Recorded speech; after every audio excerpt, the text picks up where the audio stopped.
Everybody, happy Friday. It's a beautiful day in Florida that we are enjoying from our windows and balconies and backyards. And I'm waiting for Eric Jacobs, who's going to join me today in this Agent Wisdom Live. And we are going to be discussing 10 ways that agents get in trouble. So feel free to send us your questions, your comments, and participate. I hope that everybody is safe and well and staying optimistic. We are going to use this time to learn, to continue doing business, to support each other, and to go through this together as a community within a community, because we are a community of real estate people within the larger community, and it's important to stay together, help each other, and navigate this in the best possible way. So I see here that Eric is ready. Hey Eric, how are you doing? He's joining. And I'm waving at everybody that's waving here. Hey Eric. Hi everybody. Good to see you. How you doing, Patricia? Very good, very good. Happy to see you and everybody else here. So I was telling the agents and everybody that's watching that we're going to be discussing 10 ways that agents get in trouble. So I made a list of the most common ways that I recall or I have seen in my 25 years of experience doing this. And so my idea is I'm going to start throwing those ways of getting in trouble and then getting your feedback and how to minimize it and any expert advice that you can give us. Happy to help. I may have a few too. Okay, good. Feel free to chip in anytime. So the first one, the first four that I wrote down really have to do with leases. I find in my experience that it's much easier to get in trouble with leases than with sales. And probably the reason is that in a sale, the relationship between the parties ends the moment that the property closes. And in most cases, people never get in touch again and there's nothing else. But in the case of a lease, because it is a 12-month relationship or 6-month relationship, like in any relationship, it's easier to start getting frictions or tensions or get in trouble. So the number one is inspections. Agents sometimes tend to put in the listings that... What, Eric? Go ahead. Oh, I was saying that No, we did cut out for a second. But... Okay, I was saying that the first one is inspections, that I see that agents sometimes in an effort or in an attempt to be more helpful to their clients, they offer to do move out inspection in a lease. And that's, in my opinion, a big liability, because what happens if they miss something that was broken or that's missing and they reported that everything is correct, and then they are, you know, in the midst of a dispute, or they are dragged into the issue? Well, I can address that this way. I represented an agent a few years ago who did exactly that. And yes, now I can hear you. So we were talking about inspections. You mentioned you had an interesting case. Yeah. So a realtor trying to do a good job, a good realtor, they went through a walkthrough, and underneath the rug there was a broken tile. To retile this apartment was about $100 grand, and there was no way to just replace one tile. Whether the agent missed it or should have seen it or shouldn't have seen it, or whether it was there before or after, the owner decided to blame the agent. We litigated for the better part of 18 months, and I don't remember what the agent spent, but somewhere in the ballpark of about $40,000.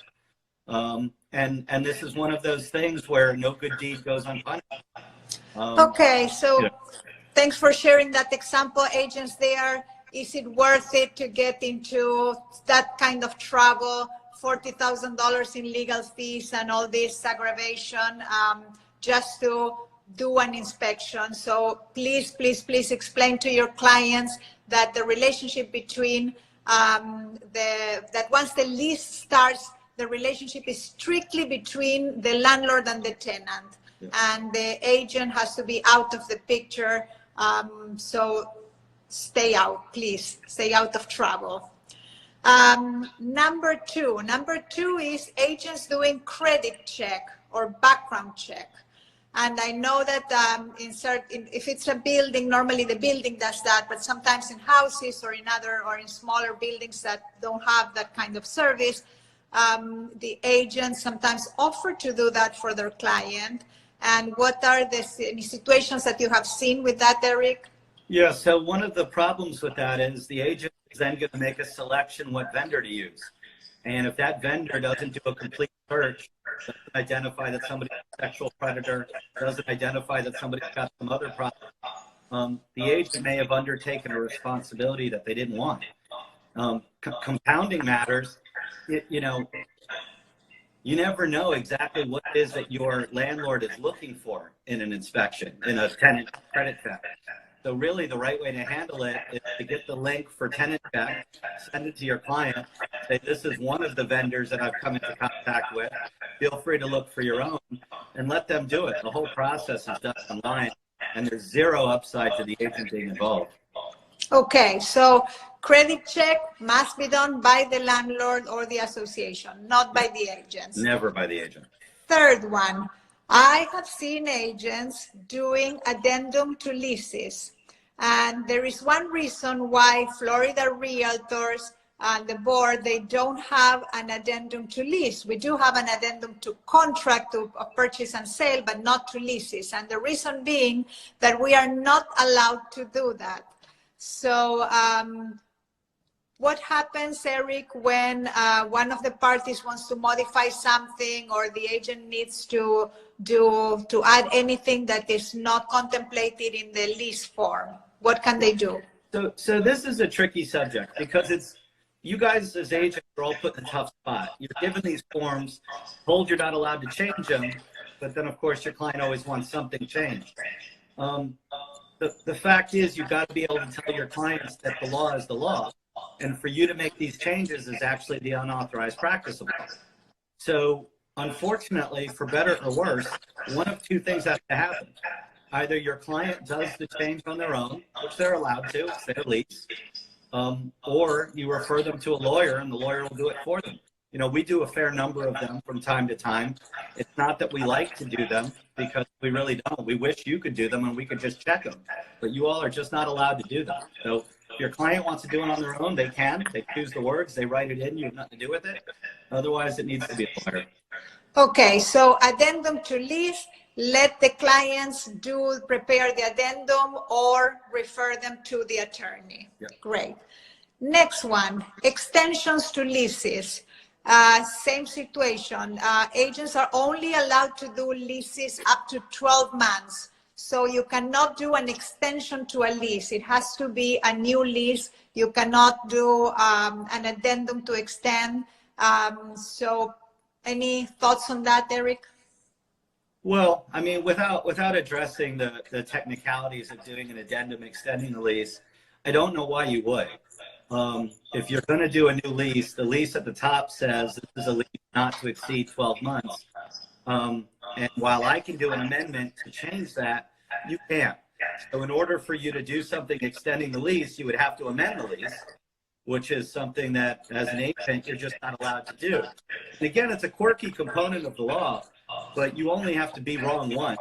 And the Florida bar guards what is and isn't the unlawful practice of law pretty carefully. So you either do a new lease, which is the easiest way to deal with it, or you have to get a lawyer involved.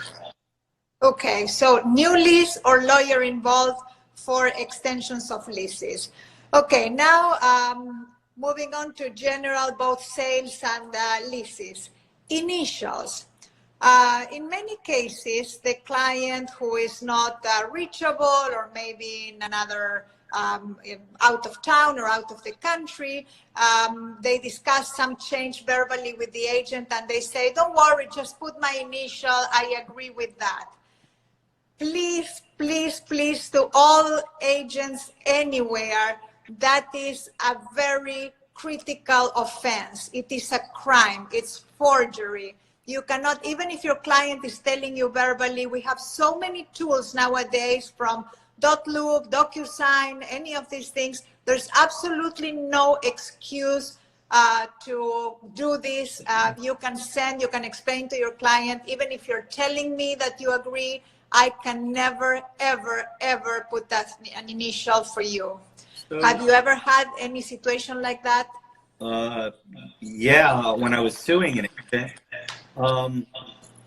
Look, so let's put aside whether it is or isn't forgery, because I don't think you have to get that far. Agents are not allowed to initial a contract for a client. It has to be the client's initials, or at a minimum should be. The bigger issue that would concern me for my agents is if somebody's telling me they can't do it, under any circumstances they can't do it, more often than not, what they're creating for themselves is flexibility, because in the end, they know they can say they didn't do it. And in the end, you're going to be in a very awkward spot trying to allege that they told you you could do it. And look, there's not in a million years would I ever initial a contract for a client. That would just never happen. And sort of on the side of that, every single initial on a contract, this goes wrong a lot.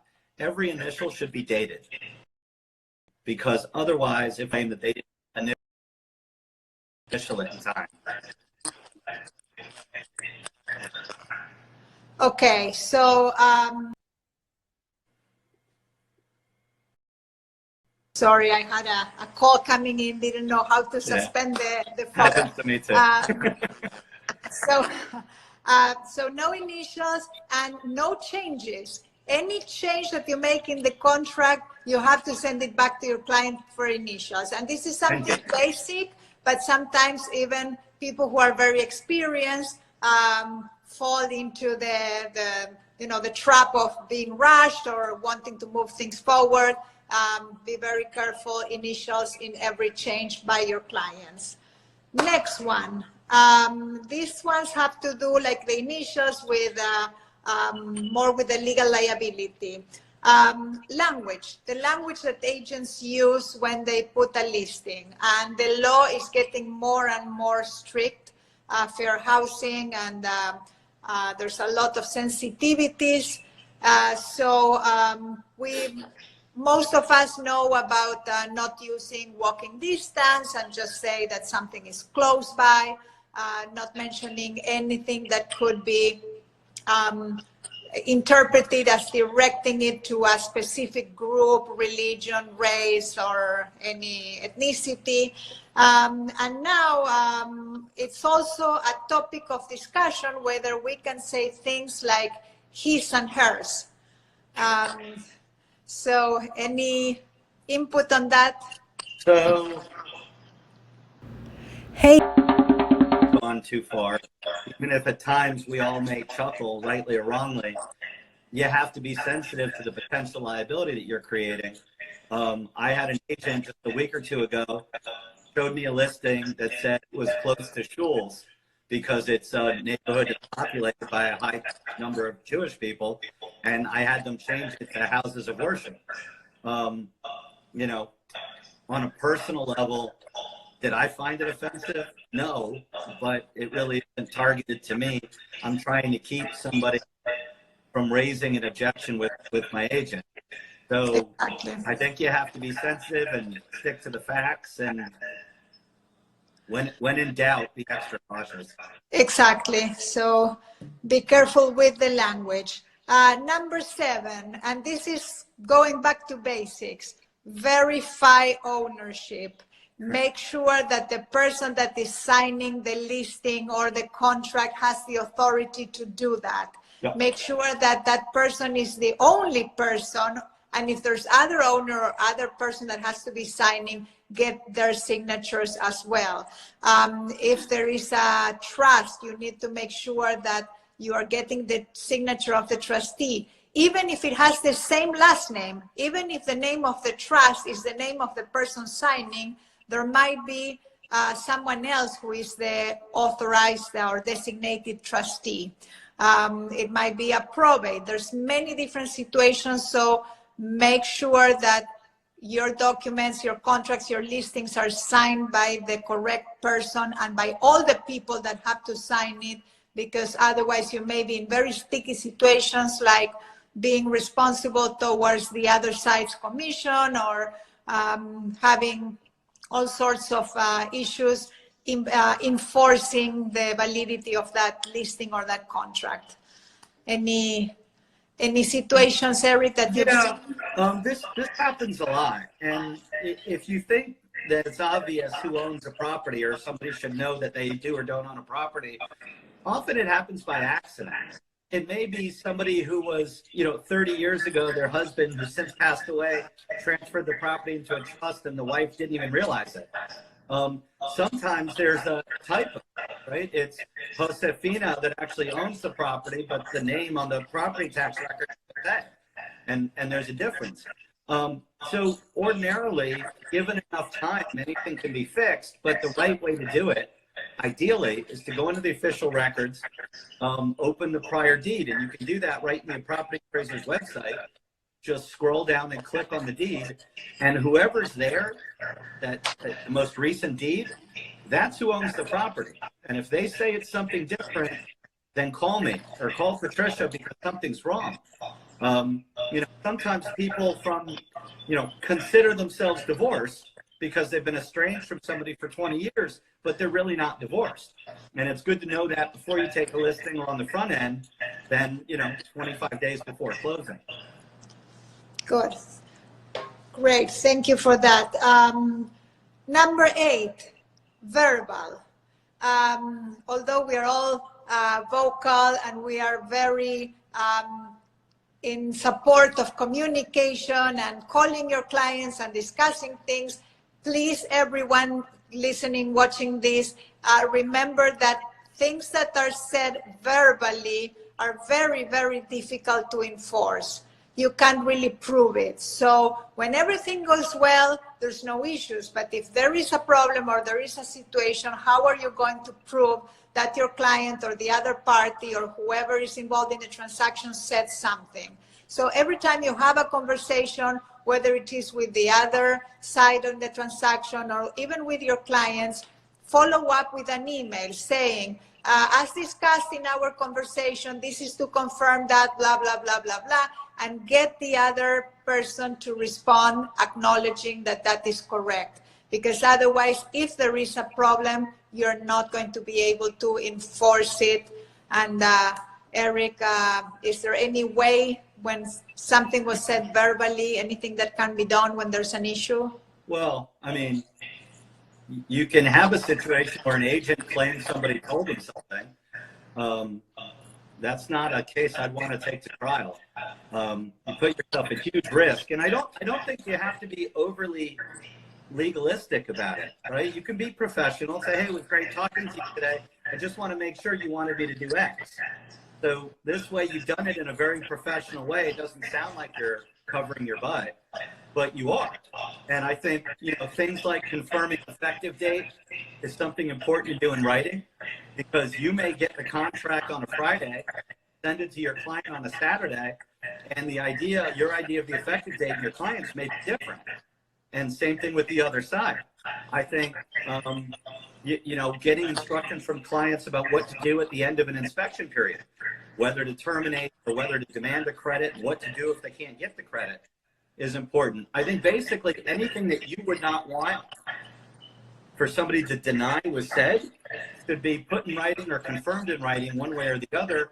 And sometimes some agents that I work with have a series of sort of boilerplate emails that they save in their draft folder, and they just cut and paste it into the next email. Congratulations on getting a copy of your contract. I encourage you to review it. If you have any legal questions, ask a lawyer. If you have any other questions, let me know, and they send it off.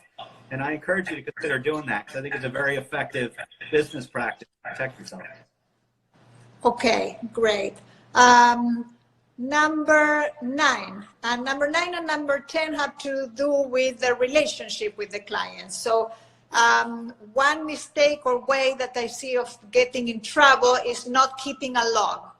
And I suggest, I encourage agents to keep a log of everything that happens, of every conversation, have a file for each transaction, and every time you discuss something with your client or you get an instruction or something, just make a note in the file with the date and what happened.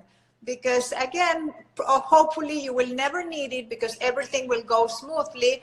But in my experience, you know, most deals at some point have some sort of friction or issue. Sometimes it's not even with a bad intention. Most of the time, it's just people recall reality in different ways. People pay attention or interpret what happened in different ways. So when you log and you have a list of everything that happened, it's easier to avoid those situations. Do you recommend, Eric, any specific, do you have any template or anything that you use to follow up on transactions or log the critical information? So it's a very good point. Everybody in my office, we've got a very complicated platform, and everybody in the office is required to take notes on everything and input them in the system. I'll tell you what I personally do, because I'm on the road all the time, doing things, meeting with clients and whatnot. I don't always have access to a computer. I've had the practice for the last 10 years. I send myself emails. So I'll send myself an email that's got the name of the client, and it'll say, you know, discussed with Bob, we discussed the following. Now you have a contemporaneous record close to that conversation of what was said. That is at least potentially most likely going to be admissible under certain circumstances. And I do it to remind myself and also to protect myself. Is it perfect? No, but you're not going to record conversations either. But it's a good way to have a system of recording what went on in a transaction without having to bog yourself down and having some of the complicated platforms and systems that we might use. That's a great idea. That's a great idea. Great.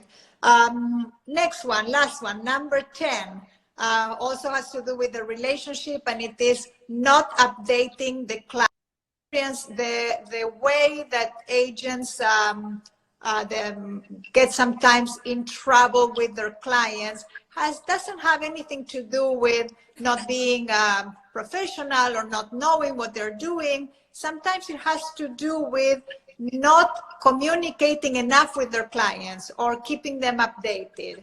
And I think that this is very, very, very crucial.